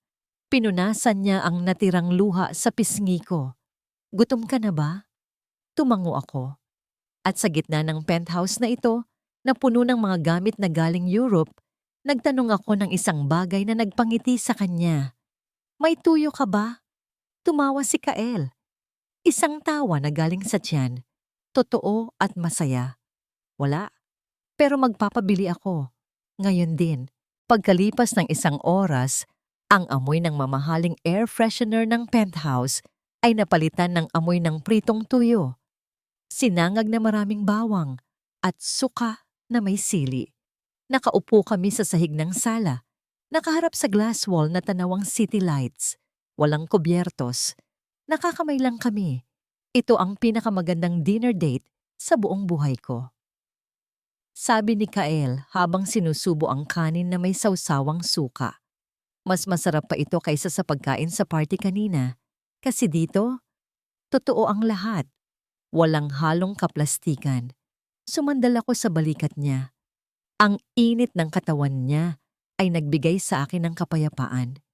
Sa sandaling ito, hindi siya ang bilyonaryo at hindi ako ang hospital administrator. Kami lang si Tagpi at si Laya. May kinuha siyang folder sa ilalim ng coffee table at inabot sa akin. Ano to? Buksan mo.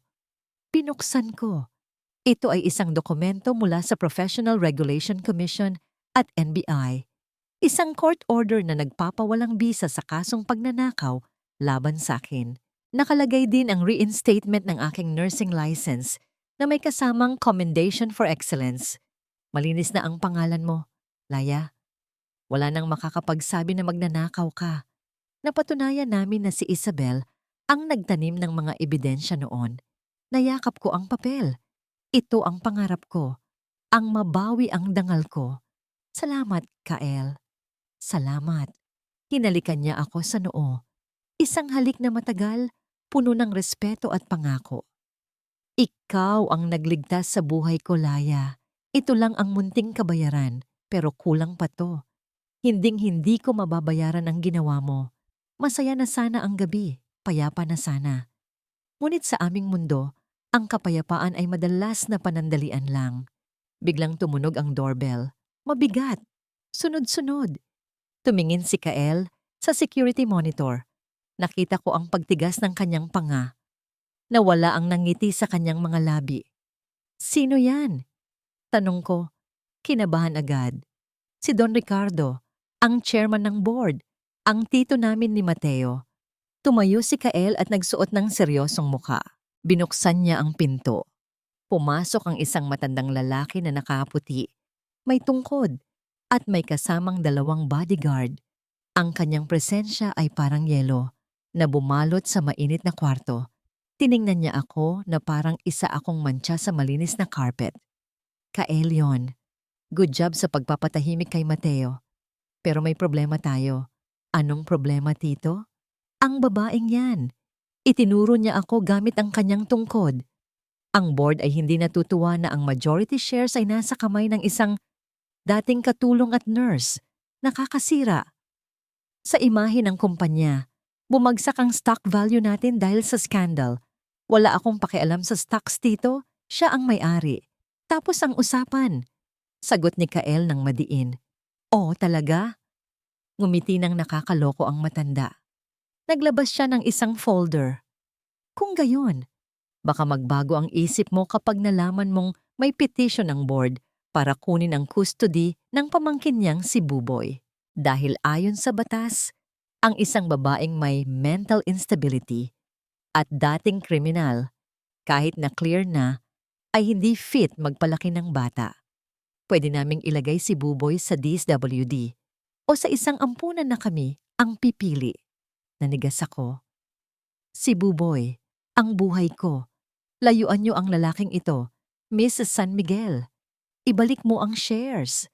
At kapalit nun, hahayaan naming mabuhay ng tahimik ang pamangkin mo.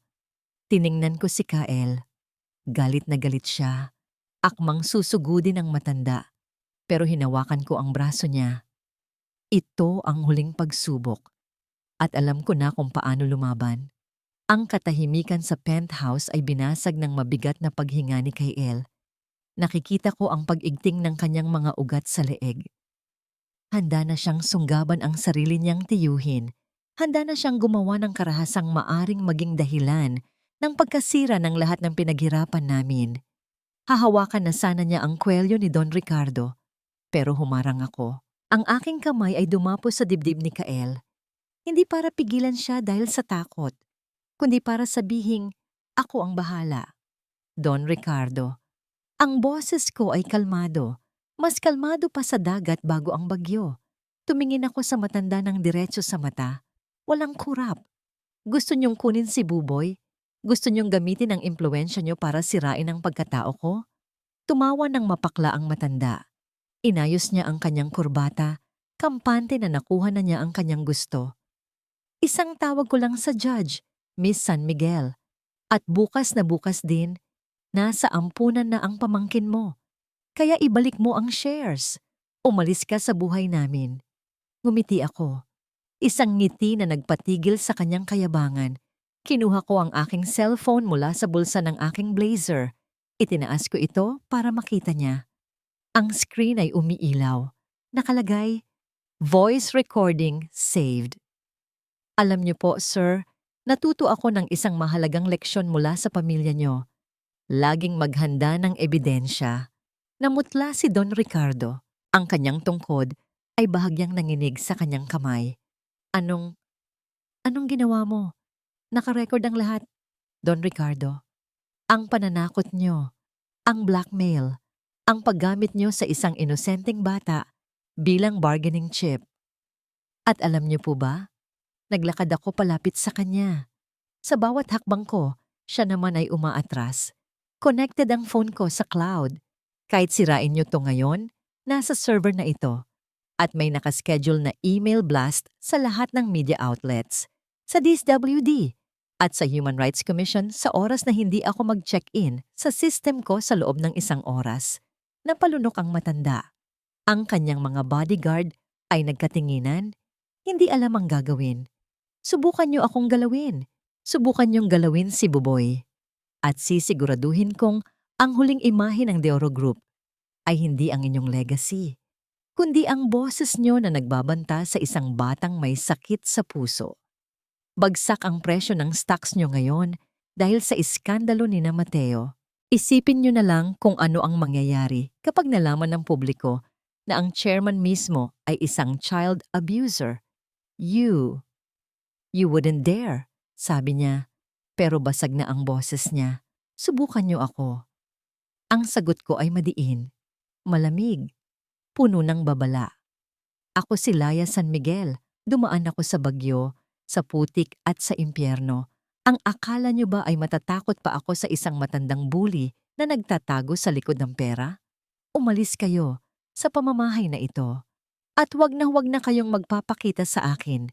Dahil sa susunod na magkita tayo, sa kulungan na ang bagsak niyo kasama ng mga pamangkin niyo.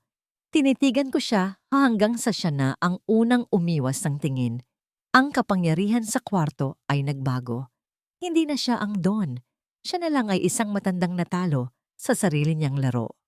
Umalis tayo. Sigaw niya sa mga bodyguard niya. Mabilis silang lumabas ng penthouse, parang mga asong bahag ang buntot. Nang sumara ang pinto, napasandal ako sa pader. Pakiramdam ko ay matutumba ako dahil sa adrenaline. Nanginginig ang tuhod ko. Pero bago pa ako bumagsak, sinaluna ako ni Kael. Niyakap niya ako ng mahigpit. Rinig na rinig ko ang bilis ng tibok ng puso niya. God, Laya, that was, that was brilliant. Tumingala ako sa kanya. Nakangiti siya, pero may halong pagkamangha sa kanyang mga mata. Hindi ko na kailangan ng tagapagligtas, Kael. Kailangan ko lang ng kasama. Kinabukasan, nagpatawag ako ng emergency board meeting. Pumasok ako sa boardroom ng De Oro Tower. Dati, bawal akong tumapak dito. Ngayon, ako ang nakaupo sa kabisera. Nandoon ang lahat ng board members. Nandoon din si Don Ricardo, nakayuko, tahimik. Ipinatawag ko rin ang media. Naka-livestream ang buong meeting. Good morning, gentlemen. Panimula ko. Alam kong marami sa inyo ang nagdududa sa kakayahan ko dahil isa lang akong nurse. Pero ang kumpanyang ito ay itinatag para magpagaling ng tao, hindi para pagkakitaan lang. Inilabas ko ang plano ko, ang Phoenix Initiative. Gagamitin natin ang 40% ng profit ng kumpanya para magtayo ng mga libreng dialysis center at heart center sa mga probinsya. Bubuksan natin ang pinto para sa mga mahihirap. Nagkaroon ng bulungan. May isang member na tumutol. Malulugi tayo. Masyadong malaki ang 40%. Tumingin ako sa kamera. Nagsalita ako para sa milyon-milyong Pilipino na nanonood. Ang kalusugan ay karapatan, hindi pribilehiyo. Kung ang habol nyo lang ay pera, ibenta nyo na ang shares nyo ngayon. Bibilin ko. Pero habang ako ang may hawak ng mayorya, ibabalik natin ang puso sa De Oro Medical Group. Tiningnan ko si Don Ricardo. Ano sa tingin nyo, Chairman? Payag ba kayo? O gusto nyong iparinig ko sa kanila ang recording tungkol sa family values? Namutla si Don Ricardo. Alam niyang talo na siya. Dahan-dahan siyang tumango. I support the motion. Sa sandaling iyon, alam kong nanalo na ako. Hindi lang para sa sarili ko, kundi para kay Buboy, kay Nanay Rosa, at sa lahat ng mga laya na nasa labas. Pagkatapos ng meeting, sinalubong ako ng palakpakan ng mga empleyado sa labas. Umiiyak ang iba. Naramdaman ko ang bigat na nawala sa balikat ko. Sa gitna ng crowd, nakita ko si Kael. Nakasandal siya sa pader, nakangiti, hawak si Buboy na ngayon ay malusog na at kumakaway sa akin. Lumapit ako sa kanila. Binuhat ko si Buboy at hinalikan sa pisngi. Tita Laya, ang galing mo sa TV, sabi ni Tito Tagpi. Ikaw daw ang queen. Napatingin ako kay Kael. So, Mr. De Oro, ngayong mayaman na ako at boss na kita. May tanong ako. Ano yun, ma'am? Biruin niya. Pero ang mata niya ay puno ng pagmamahal. Kailangan ko kasi ng mag-aayos ng sirang gripo sa bahay namin sa probinsya. Available ka ba? Lumapit siya at bumulong sa tenga ko. Para sa'yo, Laya. Habang buhay akong available. Kahit taga-ayos ng gripo, kahit driver, kahit alalay. Basta kasama kita. Hinawakan niya ang kamay ko. Sa harap ng maraming tao, sa harap ng mga kamera, hindi na kami nagtago. Umuwi na tayo, Tagpi. Umuwi na tayo, Reyna ko.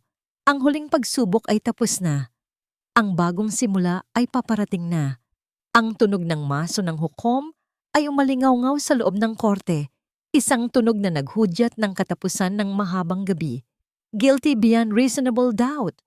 Ang mga salitang yon ay parang musika ng kalayaan. Nakita ko ang pagbagsak ng balikat ni Isabel. Wala na ang kanyang tapang. Wala na ang kanyang sigaw. Tulala na lang siya habang nilalagyan siya ng posas ng mga pulis. Si Mateo naman ay nakayuko, hindi makatingin sa amin. Ang dating mag-asawang nasa tuktok ng mundo, ngayon ay pareho, nang babagsak sa ilalim. Tumingin si Kael sa kanila. Wala akong nakitang galit sa kanyang mukha. Wala ring tuwa. Ang nakita ko lang ay awa at pagpapalaya. Paalam, Mateo. Bulong ni Kael habang dinadala ang kapatid niya palabas. Sana sa loob ng kulungan, mahanap mo ang kapayapaan na hindi mo nabili ng pera. Nang magtama ang paningin namin ni Isabel bago siya ilabas ng pinto, hindi ko siya inirapan. Tumangulang ako ng bahagya. Hindi ko kailangang maging masama para patunayang nanalo ako. Ang hustisya ay sapat na. Ang hindi pagtatanim ng galit ang tunay na tagumpay. Pagkalabas ng korte, sinalubong kami ng sikat ng araw. Huminga ako ng malalim. Ang sarap ng hangin. Tapos na. Tapos na ang bangungot. Handa ka na ba? Tanong ni Kael. Hawak ang kamay ko. Saan tayo pupunta? Sa simula. Nakangiti niyang sagot. Sumakay kami sa sasakyan.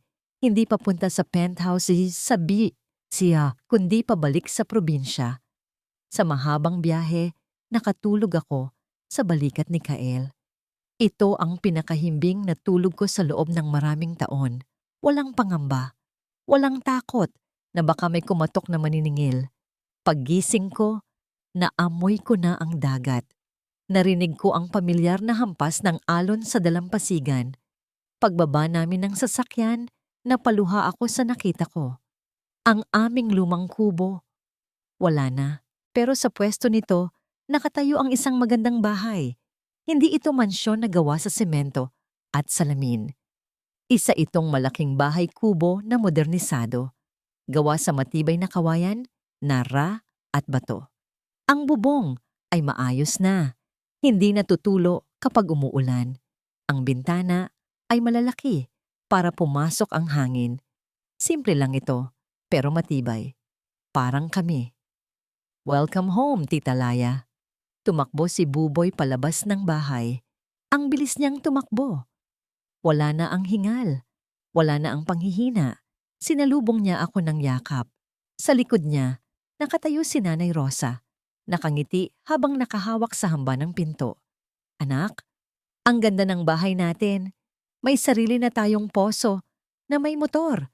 Hindi na tayo mag-iigib. Masayang balita ni Nanay.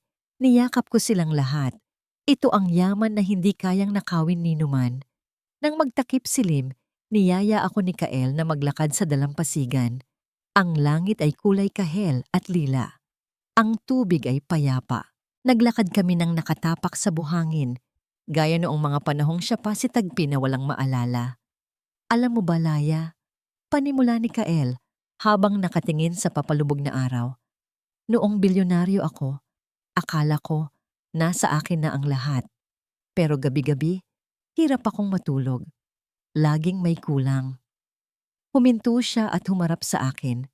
Ang hangin ay humahaplos sa aming mga mukha.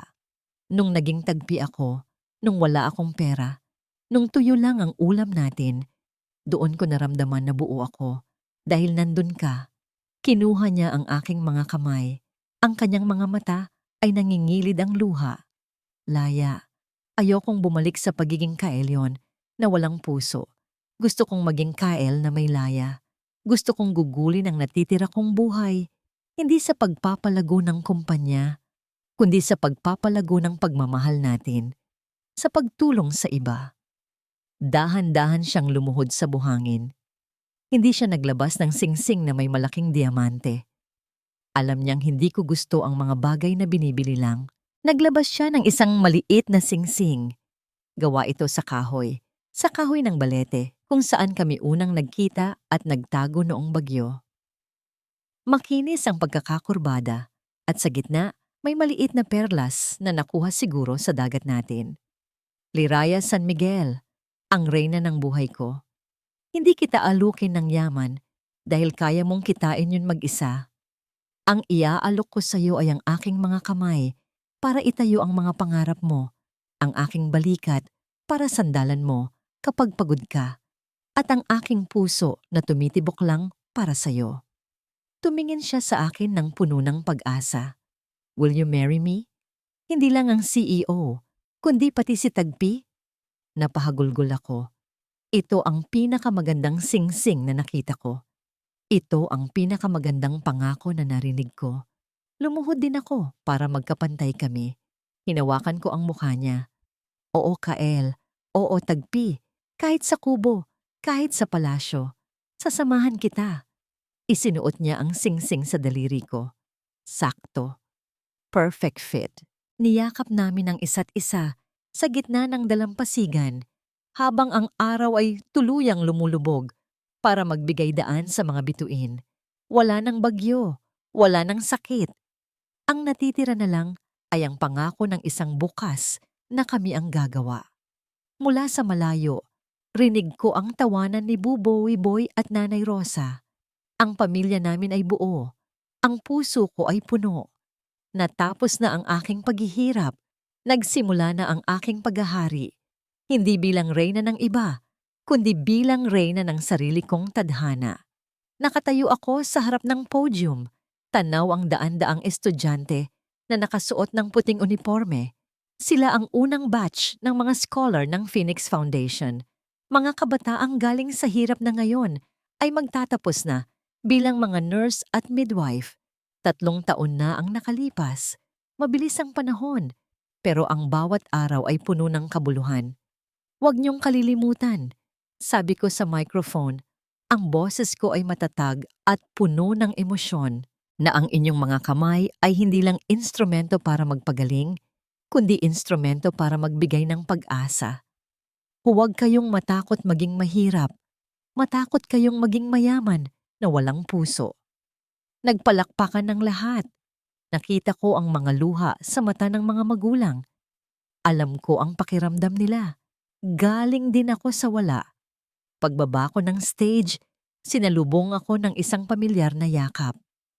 Ang galing naman ng misis ko. Si Kael, hindi siya nakatuksido. Naka-polo shirt lang siya na kulay asul. Presko at simple. Wala na sa kanya ang bigat ng mundo. Simula nang ipasa niya ang pagiging CEO sa isang trusted board member at maging chairman na lang, mas marami na siyang oras sa amin. Ang dating workaholic na bilyonaryo, ngayon ay full-time tatay na at hindi siya nag-iisa. Mama! Mama! Isang malusog at masiglang binatilyo ang tumakbo palapit sa akin. Si Buboy. 12 taon na siya ngayon. Matangkad, matalino, at higit sa lahat, malakas ang puso. Wala na ang bakas ng sakit. Siya na ang star player ng soccer team sa school nila.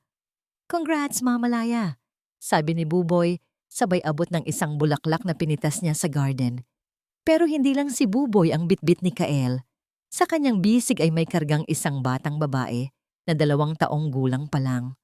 Ang aming munting prinsesa, si Liwayway. Ang bagong liwanag ng aming buhay. Ang kanyang mga mata ay singkit gaya ni Kael, pero ang nangiti niya ay manang-mana sa akin. Mama! Bulol na tawag ni Liwayway habang inaabot ang leeg ko. Kinuha ko siya at hinalikan sa pisngi. Amoy baby powder at gatas, ito ang amoy ng tagumpay. Habang naglalakad kami pabalik sa sasakyan, napadaan kami sa isang newsstand. Sa maliit na bahagi ng dyaryo, nabasa ko ang balita. Mateo de Oro, inilipat sa New Bilibid Prison. Isabel de Oro, nag-file ng bankruptcy. Wala na akong naramdamang galit. Wala na ring awa. Para na lang silang mga karakter sa isang librong nabasa ko noon at isinara na. Ang kanilang kasakiman ang naging sarili nilang kulungan. Pinili nilang sambahin ang pera, kaya ngayon, wala silang ibang kasama, kundi ang lamig ng pader.